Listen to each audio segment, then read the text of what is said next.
think we've got a bunch of thugs here, Dan.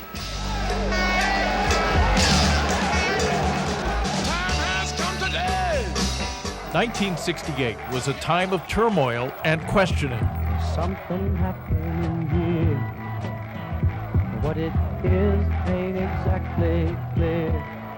Young people took to the streets to protest the Vietnam War, social injustice, you name it. That I'm being wrong.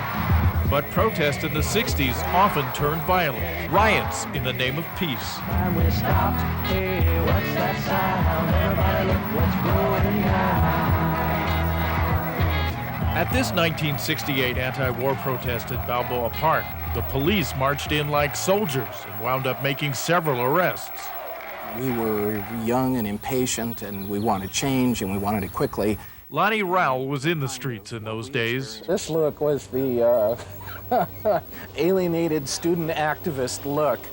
And this was sort of the beginning of doing a lot of questioning. And this is the look of a USD college professor who, as a student activist at San Diego State, questioned everything. The system, as we referred to it then, was thought that we were really out of control and that there needed to be, clear lines of authority reestablished.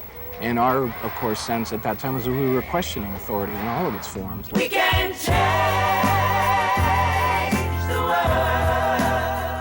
It all came to a head at the 1968 Democratic Convention in Chicago. Won't you please come to Chicago, or else join the other side? For every one of us who went to Chicago that summer of '68, each of us has a story. Lonnie Rowell went to Chicago as a student delegate of Senator Eugene McCarthy, but wound up in the streets where Chicago police were bashing heads. A tremendously confusing scene and situation where you didn't really know where it was safe to be at any given time, and you tried to, follow the crowd, but you were frequently being chased, and tear gas was everywhere, and police were on a rampage. There was even trouble on the convention floor. Take your hands off of me. Unless you intend to arrest me, don't push me, please. Reporters like Dan Rather and Mike Wallace were being roughed up. Chicago police are coming in hard. Whoa, Mike has just been shoved down on the floor there. On the convention floor, I got a fist to the solar plexus, not just physically, but also emotionally and philosophically. But that was the least of it. I think the importance of it is, as I have said, it sort of brought to a climax the 60s and the demand for change. But the 60s generation learned change doesn't come overnight. And we wanted kind of instant gratification and have our dramatic say about issues, and then the issues were supposed to change. And it just didn't happen that